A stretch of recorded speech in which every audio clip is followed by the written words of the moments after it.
জিনি করে তার সাথী হলো আল্লাহ, তার সাথী হলো আমার আল্লাহ, তার সাথী হলো আমার আল্লাহ।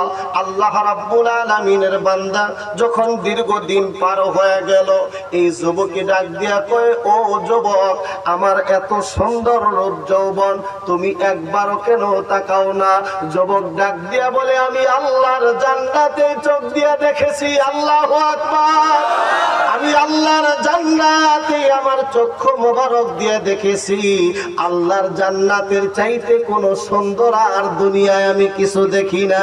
তুমি কি খাও? কয়, তুমি যখন রাত্রে বেলায় ঘুমায়া যাও, আল্লাহ রাব্বুল আলামিন আল্লাহ তাআলার পক্ষ থেকে জান্নাতি খাবার আমার জন্য পাঠায় দেয়। জোরে কোন মারহাবা। যুবতী ডাক দিয়া কয়, যুবক, দুনিয়ার জমিনের ভিতরে এত কিছু দেখলাম, বহু মানুষ আমার প্রেমে পাগল হয়ে মাতোয়ারা হয়ে গেল, কিন্তু এতদিন তুমি একটা বার আমার দিকে তাকাইলে না। ও যুবক রে, আমিও তোমার মতো এমন প্রেমের পাগল হইতে চাই। তুমি কি তোমার দলে আমাকে নিবানি? মারহাবা বলেন। আল্লামা জালালউদ্দিন সুয়ুতী রাহমাতুল্লাহ আলাইহি ওনার কিতাবের ভিতরে আছে, আল্লাহ রাব্বুল আলামিন আল্লাহ তাআলার বান্দা তিনজন যুবক, জোরে বলেন কয়জন? তিনজন যুবক, তিন ভাই মিলিয়া নিজের আপন দেশের থেকে অন্য একটা রাষ্ট্রের ভিতরে চলে গেলেন। যাওয়ার পর ওই দেশের যিনি বাদশা, ওই দেশের যিনি শাসক, উনি বড় জালেম, উনি বড় একটা খারাপ লোক। এই তিনজন মানুষ মুসলমান ইমানদার একটা দেশের ভিতরে যখন চলে গেল, ওই দেশের ভিতরে যাওয়ার পর দেশের যিনি বাদশা, তাদের কাছে খবর দেওয়া হলো, কোথা থেকে কোন দেশের থেকে জানি তিনজন যুবক আসছে আমাদের দেশে। এরা মুসলমান, এরা মানুষকে কালেমার দাওয়াত দেয়, ভালোর দিকে ডাকে, কি না কি জানি তারা বলে। এদের কথা আমরা বুঝি না, এদেরকে একটু ব্যবস্থা করতে হবে। কি যেন আমাদের দেশের ভিতরে উল্টা পাল্টা একটা কিছু শুরু করে দিছে। বাচ্চা তাদেরকে ডাকলেন, ডাকিয়া উনার দরবারের ভিতরে হাজির করলেন। হাজির করার পর আমার বাবার, আমার বন্ধুগণ, যখন যুবকেরা হাজির হয়ে গেল, তাদেরকে ডাক দিল, তোমরা কারা? সমস্ত যুবকেরা উত্তর দিল, আই এম এ মুসলিম, আমি হলাম মুসলমান, আমি একটা মুসলমান, আমাদের কালেমা হলো লা ইলাহা ইল্লাল্লাহু মুহাম্মাদুর রাসূলুল্লাহ। কেন আসছো যুবক? ডাক দিয়া বললাম, আসছি এই দেশের ভিতরে মানুষকে বুঝানোর জন্য। ডাক দিয়া বলল, যুবকেরা রে, এই দেশের ভিতরে তোমাদেরকে আমরা এমনি এমনি ছেড়ে দিতে পারি না। তোমরা যদি এই কালেমা ছেড়ে দাও, আমাদের দলের ভিতরে চলে আসো, তোমাদেরকে টাকা দেওয়া হবে, পয়সা দেওয়া হবে, তোমরা যা চাও তাই তোমাদেরকে দেওয়া হবে। আর যদি তোমরা এই নীতি না ছাড়ো, তোমরা যদি ওই কালেমার পথ না ছেড়ে দাও, তাহলে তোমাদেরকে জীবন দিতে হবে। কোনটায় তোমরা রাজি? সবাই ডাক দিয়া বলল, বাদশাহ, আমরা জীবনের মায়া করি না, কেননা আজকেও হলেও দুনিয়ার থেকে বিদায় হয়ে যাইতে হবে, কাল হলেও মরতে হবে, দুদিন আগে পরে আমাদের দুনিয়া ছাড়তে হবে, কি হবে না? এই দুনিয়ার জমিন আমাদেরকে ছেড়ে চলে যাইতে হবে। কেউ আমরা দুনিয়ার জমিনের ভিতরে থাকতে পারবো না। ডাক দিয়া বলল, এদের ভিতরে, চেহারার ভিতরে, এদের দিমাগের ভিতরে যেই ঈমানের নূর দেখা যাইতেছে, ঈমানের পাওয়ার এদের ভিতরে দেখা যাইতেছে, এদেরকে এমনি এমনি তো এদেরকে থামানো যাবে না। এদেরকে তাহলে কিছু শাস্তির ভয় দেখাতে হবে। কি শাস্তির ভয় এদেরকে দেখাতে হবে? সমস্ত যুবকেরা ডাক দিয়া বলল, আমাদেরকে শাস্তির ভয় দেখানো হবে না, কেননা আমরা এমন একটা কালেমা পড়েছি, দুনিয়ার কোনো ভয় আমাদেরকে কাবু করতে পারবে না। জোরে বলেন সুবহানাল্লাহ। দুনিয়ার কোনো ভয় আমাদেরকে কাবু করতে পারবে না। ডাক দিয়া বলল, তাহলে তোমাদেরকে একে একে শাস্তি দিব। জল্লাদকে ডাক দেওয়া হলো, এ জল্লাদ, তাড়াতাড়ি এদের জন্য ব্যবস্থা করো। কি ব্যবস্থা করা হবে? একটা তেলের ডেক সুন্দর করে টকবক করে গরম করো। তেল যারা হলো তেলের ভিতরে ডেকের ভিতরে পরিপূর্ণ ডেক একেবারে ভর্তি করে প্রচন্ড গরম করা হলো। ফুটন্ত তেলগুলা টকবক করে জ্বলতেছে। যুবকদেরকে ডাক দিয়ে বলা হলো, এ যুবক, এখনো সময় আছে, কালেমা ছাড়ো, আমাদের ধর্মের ভিতরে চলে আসো, তা না হলে কিন্তু যুবক জীবন দিতে হবে। বড়জনকে বলা হলো, কেউ মাথা নত করে না, সকলেই আল্লাহু আকবার বলে দাঁড়িয়ে রইলেন। প্রথম জনকে নিয়ে আস্তে করে যখন তেলের ডেকের ভিতরে ছেড়ে দেওয়া হলো, ছেড়ে দেওয়ার পর সাথে সাথে ভাজির মতো হয়ে গেল, ফ্রাই হয়ে গেল। দ্বিতীয় জনকে বলা হলো, দ্বিতীয় জনকে একই অবস্থা করা হলো। একই অবস্থায় নিয়ে ওই যুবককেও দেওয়া হলো। দ্বিতীয় জন একেবারে শহীদ হয়ে গেল। একটু জোরে বলা যাবে কি আলহামদুলিল্লাহ? যুবক শহীদ হয়ে গেল, জীবন দিয়া ইন্তেকাল করলেন, মারা গেলেন। তৃতীয় জনকে যখন তেলের ডেকের ভিতরে দেওয়া হবে, এমন সময় মন্ত্রী ডাক দিয়ে বলল, বাচ্চা, একের পর এক সবাইকে যদি তেলের ডেকের ভিতরে দেওয়া হয়, ওই যুবকেরা বলতেছে, তুমি দেখতেছো তেলের ডেক, আর আমরা দেখতেছি হলো জান্নাতের বাগান। ওই তেলের ডেকের ভিতরে ডুব দিলে আল্লাহর জান্নাত পাওয়া যাবে। দুইজন দুনিয়ার থেকে বিদায় হয়ে গেছে। একেও যদি ওই একই অবস্থায় তেলের ডেকের ভিতরে দিয়া মারা হয়, তাহলে দেখা যাবে সবাই তো কালেমা পড়ে মুসলমান হয়ে যাবে।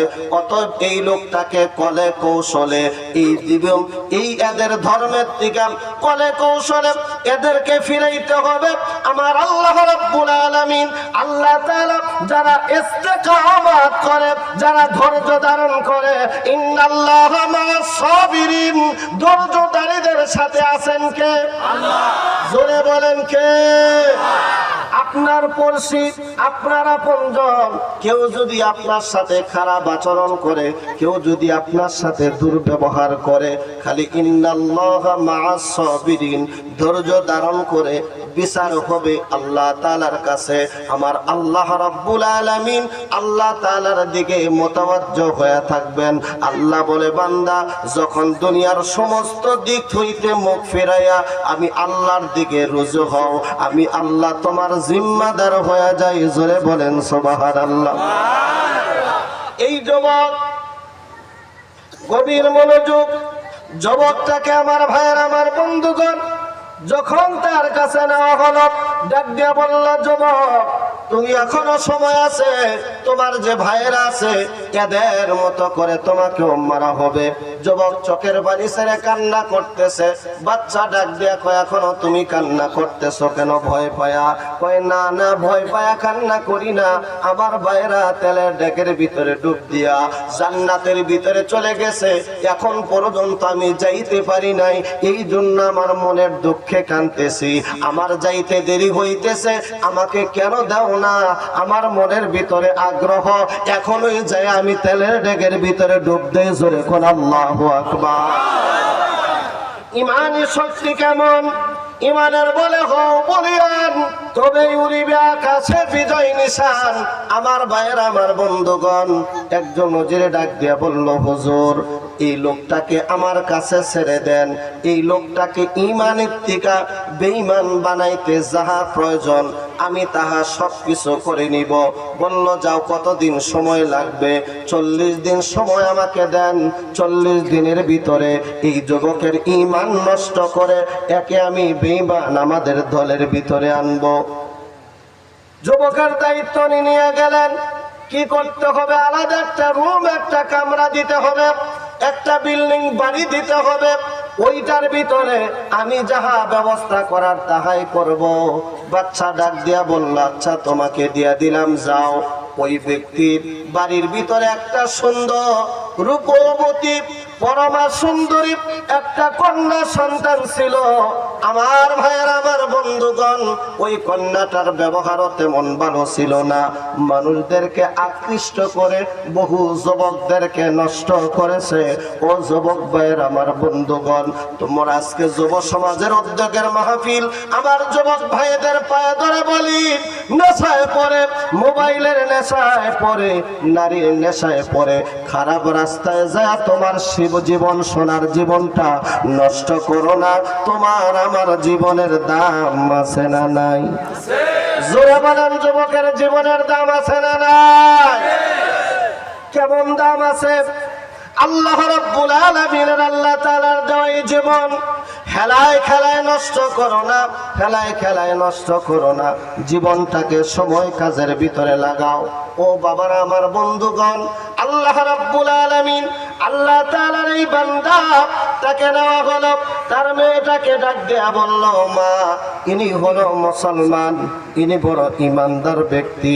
এই লোকটাকে তোমার প্রেমের জালে ফাঁসাইয়া যে কোনো ভাবে হোক একে ইমান থেকে বরখাস্ত করতে হবে, বেঈমান বানাইতে হবে। মেয়েটা ডাক দিয়া কয়, বাবা, আমার হাতে ছেড়ে দেন। এই যুবককে একদিন সময় লাগবে না। আমার যে রূপ, আমার যে যৌবন, আমার যে চেহারা, একে এক পলকের ভিতরে একে আমি ঘায়েল করে ফেলতে পারবো। কিন্তু ইমানদার দুনিয়ার কোনো কিছুর দিকে তাকায় না। ইত্তাকুল্লাহ, আল্লাহর ভয় যার ভিতরে আছে, দুনিয়ার কোনো কিছুতেই তাকে পাগল বানাইতে পারে না। কথা বলেন ঠিক কি না? আল্লাহ রাব্বুল আলামিনের ভয় যার অন্তরের ভিতরে আছে, দুনিয়ার কোনো কিছুর মায়া তার অন্তরের ভিতরে লাগাইতে পারে না। এই যুবক আর এই মহিলা দুইজনকে একই কামরার ভিতরে রাখা হলো, দরজা তালা দেওয়া হলো। 3 বেলা দামি দামি সুন্দর সুন্দর খানা ঘরের ভিতরে তাদের জন্য পাঠায় দেওয়া হয়। ওই খানাগুলা ঘরের ভিতরে যায়। যুবতী মেয়েটা, ভাইয়েরা, আমার বন্ধুগণ, যুবতী মেয়েটা তার অর্ধঙ্গলঙ্গ হইয়া খারাপ পোশাক পরে যুবকের সামনে দিয়া ঘোরাঘুরি করে। আল্লাহর বান্দা এই যুবক সারাদিন রোজা রাখে, সারা রাত্র দাঁড়ায়া দাঁড়াইয়া আমার আল্লাহর প্রেমে মজিয়া আল্লাহর কুদরতি পায়ে সেজদায় পড়ে থাকে। জোরে বলেন না সুবহানাল্লাহ। আল্লাহর প্রেমে, আল্লাহর ইবাদতে, আল্লাহর কুদরতি পায়ে সেজদা দেওয়া এত মজা, এত মজা। কেউ যদি আল্লাহর প্রেমে, নবীর প্রেমে দেওয়ানা হইয়া নবীর মহব্বতে আল্লাহ রাব্বুল আলামিনের কুদরতি পায়ে সেজদায় পড়ে যায়, আল্লাহ তাআলা ডাক দিয়ে কয়, ফেরেশতারা জমিনের দিকে তাকাও। আল্লাহু আকবার বলেন। জমিনের দিকে তাকাও, জমিনের দিকে তাকাও। আমার বান্দা দুনিয়ার জমিনের ভিতরে সমস্ত খেলাধুলা, অন্যায় পাপাচার সব কিছু ছেড়ে দিয়ে আজকে আমার বান্দা আমার কুদরতি পায়ে সেজদায় পড়ে গেছে। আবার আমি আল্লাহ রাব্বুল আলামিন, আল্লাহ তাআলাকে সেজদায় পড়ে মহব্বতে চোখের পানি ছেড়ে ছেড়ে কাঁদতেছে, ডাকতেছে। ও ফেরেশতারা সাক্ষী থাকো, আমি আল্লাহ রাব্বুল আলামিন, আল্লাহ তাআলা ওর দরিয়া দরিয়া জীবনের সমস্ত গুনাহ আমি মাফ করে দিলাম। জোরে বলেন সুবহানাল্লাহ।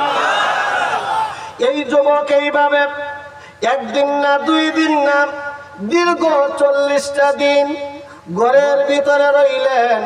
দুনিয়ার কোনো খানা উনি খায় না, বিভিন্ন রকমের হারাম খাদ্য দেওয়া হয়। মানুষ ক্ষুধার জ্বালায়, ক্ষুধার যন্ত্রণায়, পেটের দায়ে, অভাবে মানুষ স্বভাব নষ্ট হয়। কথা কন্যাকে মানুষ কথাই বলে, অভাবে স্বভাব নষ্ট হয় কি হয় না? অভাবের কারণে মানুষ, বহু মানুষ ভালোর থেকে খারাপের রাস্তায় চলে যায়, খারাপের থেকে আবার মানুষ ভালোর দিকে চলে আসে, উত্থান পতন হয়ে যায়। অভাব এমনই একটা জিনিস, মানুষের পেটে যখন ক্ষুধা থাকে তার মাথা ঠিক থাকে না, পেট ঠিক দুনিয়া ঠিক। কথা বলে, পেট ঠিক দুনিয়া ঠিক। কিন্তু ইমানদার কেউ যদি আল্লাহ রাব্বুল আলামিন, আল্লাহ তাআলার উপরে তাওয়াক্কুল করে, রিজিকের মালিক কে? আল্লাহ। জোরে বলেন কে? আল্লাহ। বিসমিল্লাহির রহমানির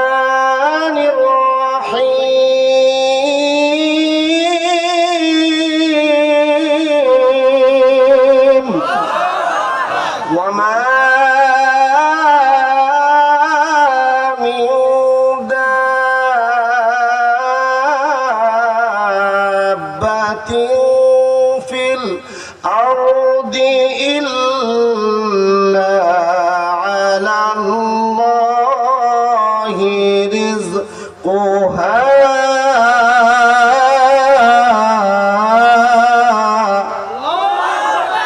রিজিকের মালিক কে? জোরে বলেন কে? সকাল বেলায় একটা পশু পাখি আপন বাসার থেকে বাহির হয়ে যায়, আপন বাসার থেকে বাহির হয়ে যায়। ব্যাংকে তার টাকা নাই, জমি জিরাত নাই, গোলায় তার ধান আছে। জোরে বলেন আছে? সন্ধ্যার সময় আবার যখন চলে আসে, বস্তা বোঝাই করে ধান নিয়ে আসে। জোরে বলেন আসে? টাকা পয়সা নিয়ে আসে, তাও নিয়ে আসে না। সকালবেলা বাহির হয়ে যায়, সন্ধ্যার সময় পেটটা ভরে বাসায় আসে। আবার সকালবেলা বাহির হয়ে যায়, সন্ধ্যার সময় বাসায় ফিরে আসে। আল্লাহ রাব্বুল আলামিন আল্লাহ তাআলা বলেন, পৃথিবীর ভিতরে এমন কোন প্রাণী আছে যাকে আমি আল্লাহ রাব্বুল আলামিন রিজিক দেই না? জোরে বলেন মারহাবা। আমার আল্লাহ রাব্বুল আলামিন আল্লাহ তাআলার ওই বান্দা নামাজ পড়ে রোজা রাখে, নামাজ পড়ে রোজা রাখে। একদিন না, দুই দিন না, 40টা দিন পার হয়ে গেল। 40টা দিন পার হয়ে গেল। 40টা দিন পার হয়ে যাওয়ার পর আমার বাবার, আমার বন্ধুগণ, যুবকের ভরসা কার উপরে? জোরে বলেন কার উপরে? ধৈর্য ধারণ করছে কার উপরে? ইন্নাল্লাহা মা'আস সাবিরিন। যিনি ধৈর্য ধারণ করে তার সাথীকে? জোরে বলেন কে? ধৈর্য ধারণ যিনি করে তার সাথী হলো আল্লাহ, তার সাথী হলো আমার আল্লাহ, তার সাথী হলো আমার আল্লাহ। আল্লাহ রাব্বুল আলামিনের বান্দা যখন দীর্ঘদিন পার হয়ে গেল, এই যুবককে ডাক দিয়া কয়, ও যুবক, আমার এত সুন্দর রূপ যৌবন, তুমি একবারও কেন তাকাও না? যুবক ডাক দিয়া বলে, আমি আল্লাহর জান্নাতে চোখ দিয়া দেখেছি। আল্লাহু আকবার। আমি আল্লাহর জান্নাতে আমার চক্ষু মোবারক দিয়ে দেখেছি। আল্লাহর জান্নাতের চাইতে কোনো সুন্দর আর দুনিয়ায় আমি কিছু দেখি না। তুমি কি খাও? কয়, তুমি যখন রাত্রে বেলায় ঘুমায়া যাও, আল্লাহ রাব্বুল আলামিন আল্লাহ তাআলার পক্ষ থেকে জান্নাতি খাবার আমার জন্য পাঠায়া দেয়। জোরে কোন মারহাবা। যুবতী ডাক দিয়া কয়, যুবক, দুনিয়ার জমিনের ভিতরে এত কিছু দেখলাম, বহু মানুষ আমার প্রেমে পাগল হয়ে মাতোয়ারা হয়ে গেল, কিন্তু এতদিন তুমি একটা বার আমার দিকে তাকাইলে না। ও যুবক রে, আমিও তোমার মতো এমন প্রেমের পাগল হইতে চাই। তুমি কি তোমার দলে আমাকে নিবানি? মারহাবা বলেন। হেদায়েত দেওয়ার মালিক কে? জোরে বলেন, হেদায়েত দেওয়ার মালিক কে? হেদায়েত দেওয়ার মালিক আমার আল্লাহ, হেদায়েত দেওয়ার মালিক আমার আল্লাহ। আল্লাহ রাব্বুল আলামিন যাকে পছন্দ করে তাকে হেদায়েত দেয়। কথা বলেন ঠিক কিনা? আজকে আমার যেই যুবক ভাইয়েরা আজকে এই জায়গার ভিতরে কোরআনের মাহফিল দিয়েছে, এই কোরআনের মাহফিল না দিয়া যাত্রা, নাচ গান, বিভিন্ন রকমের খারাপ জায়গা, বিভিন্ন রকমের খারাপ গান বাজনা দিতে পারত, কিন্তু এই যুবকেরা তা না করে একটা সুন্দর জান্নাতের বাগান বানাইছেন। এই জান্নাতের বাগান ধরে রাখার দরকার আছে না নাই? আজকের থেকে আমরা এই মাহফিল থেকে একটা প্রতিজ্ঞা করব, যতদিন আল্লাহ তাআলা এই দেহের ভিতরে রাখছে প্রাণ, আল্লাহ তাআলার কোরআনের ইজ্জত সম্মান, আল্লাহ রাব্বুল আলামিনের কোরআনের এই মাহফিল ওই যুবকদের সাথে মুরব্বীরা সহ সকলে প্রত্যেক বছর এই যুব সমাজ, ছাত্র সমাজের উদ্যোগে এই গ্রামে সুন্দর একটা কোরআনের মাহফিল করতে কে কে রাজি আছেন? জীবনে একবার আমার আল্লাহরে দুইটা হাত তুলিয়া দেখা। আল্লাহ কবুল করো। জোরে বলেন আল্লাহুম্মা আমিন। আল্লাহ আমার এই যুবক ভাইদের কবুল করো।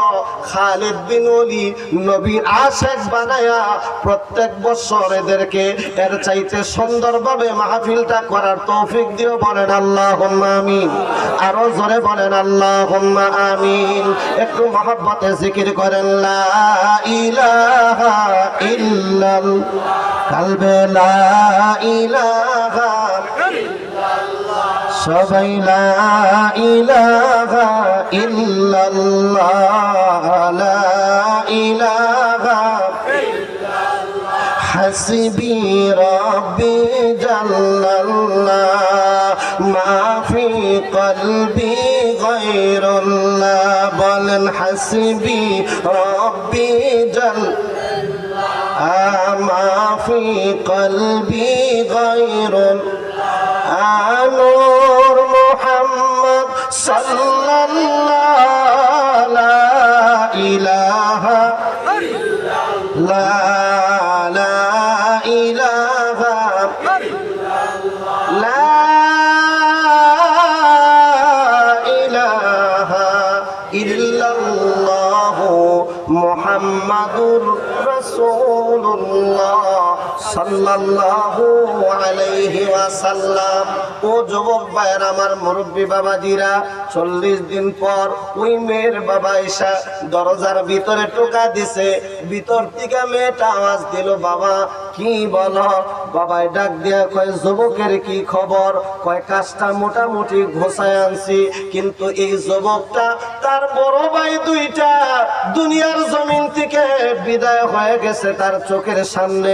এর জন্য যুবকের মাথার ব্রেন আউট হয়ে গেছে। একে এই জায়গার ভিতরে না রাইখা একটা খোলা মেলা জায়গার ভিতরে আমাদেরকে ছেড়ে দাও, তাহলে খোলা আবহাওয়া পেয়ে এই যুবকটা হয়তো একটু ঠিক হইতে পারে। আবার বাচ্চার কাছে গেলেন, বাচ্চা মোটামুটি কাজটা কাছাকাছি চলে আসছে। যুবক হয়তো ঈমান ছেড়ে দিয়ে বেঈমান হয়ে যাবে। আমার মেয়েটার কাজ সফল হয়ে গেছে। আমার ভাইয়ের, আমার বন্ধুগণ, এই কথা বলে যখন তার বাবা চলে আসলো, যুবকটা ডাক দিয়া বলল, ও যুবতী বোন রে, তুমি কিভাবে মিথ্যা কথা বললা? কয় এখান থেকে বাহির না হলে তো আমরা এখান থেকে সত্য ইসলামটা প্রতিষ্ঠিত করতে পারবো না। আবার বাচ্চার কাছে গেলেন, বাচ্চা ডাক দিয়ে বলল, আচ্ছা ঠিক আছে, আরো সময় বাড়ায় দিলাম। দুইজনকে জঙ্গলের ভিতরে ছেড়ে দিলেন। ছেড়ে দেওয়ার পর ওই যুবকটা ধীরে ধীরে ধীরে ধীরে তার দিকে চইলা যাইতেছে। মহিলা এই মেয়েটা ডাক দিয়ে কয়, যুবক আমাকে একা রেখে যাও না, আমি তোমার ধর্মের পাগল হয়ে গেছি। এই মুহূর্তে আমাকে তুমি কালেমা পড়ায়া মুসলমান বানায় দাও। লা ইলাহা ইল্লাল্লাহু মুহাম্মাদুর রাসূলুল্লাহ সাল্লাল্লাহু। আমার ভাইয়ের, আমার বন্ধুগণ, কালেমা পড়ে মুসলমান হয়ে গেলেন। তাহলে ধৈর্যের ফল আছে না নাই? ফল দিছেন কে? জোরে বলেন কে? ধৈর্যের ফল দিছেন আমার আল্লাহ। এই যুবক আর যুবতী দুইজনে মিলিয়া ধীরে ধীরে মরুভূমির ভিতরে ধীরে ধীরে যাইতেছেন। পিছন থেকে দেখা যাইতেছে কে জানি ঘোড়ার পিঠে ঠক ঠক করে ধীরে ধীরে আসতেছে। যুবক আর যুবতী দুইজনে ভয় পায় গেলেন। হাই রে হাই, এই যুবকটা কিভাবে আসতেছে আমাদের দিকে? ও যুবক ভাইয়ের, আমার পর্দার অন্তরালের মা বোনেরা, দুইজনে মিলিয়া দেখতে পারলেন পিছন থেকে কে জানি ঘোড়ার পিঠে সওয়ার হয়ে আসতেছে। ভয় পায় গেলেন, হয়তো শত্রুরা পিছন দিকে ধাওয়া করতেছেন। কিন্তু কাছাকাছি আইসা ওই যুবক ঘোড়ার পিঠের যুবক ডাক দিয়ে কয়, ভাই আমাদেরকে তোমরা ভয় পাইও না। দুইজনে দাঁড়ায় গেলেন। দাঁড়ায় দেখে এই দুইটা ভাই হলো ওই দুইজন যারা তেলের ডাকের ভিতরে পইরা মারা গেছে। তারা দুই ভাই ঘোড়ার পিঠে সওয়ার হয়ে আসতেছে। ডাক দিয়া বলল, ভাই তোমরা না ইন্তেকাল করেছো, মারা গেছো, কিভাবে আবার তোমরা আসলা? যুবক ডাক দিয়া কয়, তুমি না কোরআন শরীফ পড়ো? আল্লাহর কোরআনে কি লেখা আছে একটু তুমি পড়ো দেখো নাই? জোরে কোন মারহাবা। আল্লাহ রাব্বুল আলামিন, আল্লাহ তাআলার পবিত্র কোরআনের ভিতরে আমার আল্লাহ রাব্বুল আলামিন, আল্লাহ তাআলা ডাক দিয়ে বলে, বিসমিল্লাহির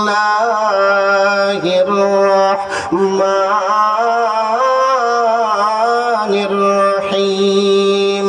ওয়ালা তাহসাবান্নাল্লাযীনা কুতিলু ফি সাবিলিল্লাহি আমওয়াত বাল আহইয়াউ ওয়ালাকিন লা তাশউরুন। আল্লাহু আকবার। যারা আল্লাহর রাস্তায় জীবন দেয় তাদেরকে মৃত বইল না ঘোষণাকার? জোরে বলেন ঘোষণাকার। আল্লাহ রাব্বুল আলামিনের কোরআনের জন্য, দ্বীনের জন্য ভাই আমরা যখন তেলের ডেগের ভিতরে ডুব দিয়েছিলাম, উপরে দেখা গেল টকবক করা গরম তেল, কিন্তু ভিতরে যায় দেখি আল্লাহর জান্নাতের দরজা খোলা। মারহাবা বলেন। আল্লাহ রাব্বুল আলামিনের জান্নাতের দরজা খোলা। ধৈর্য ধারণ করো, একটু সবর করো, সবর করার কারণে আমার আল্লাহ রাব্বুল আলামিন আল্লাহ তাআলা তোমাদের শান্তির ব্যবস্থা করে দিবেন। কই তোমরা কেন আসছো? কই আল্লাহ রাব্বুল আলামিন আল্লাহ তাআলা পাঠাইছেন। এখন তোমরা দুইজন যুবক আর যুবতী দুইজনই কালেমা পড়ে মুসলমান হয়ে গেছো। আল্লাহ পাঠাইছেন তোমাদেরকে সাক্ষী হিসাবে, তোমাদের দুইজনকে বিবাহ করায়া দেওয়ার জন্য। কোন মারহাবা? আরো জোরে জোরে বলেন মারহাবা। কেউ যদি আল্লাহ রাব্বুল আলামিনের দ্বীনের উপরে ধৈর্য ধারণ করে, ইহকালও আল্লাহ তাকে দান করে, পরকালও আল্লাহ তাকে দান করে। কথা বলেন ঠিক কি না?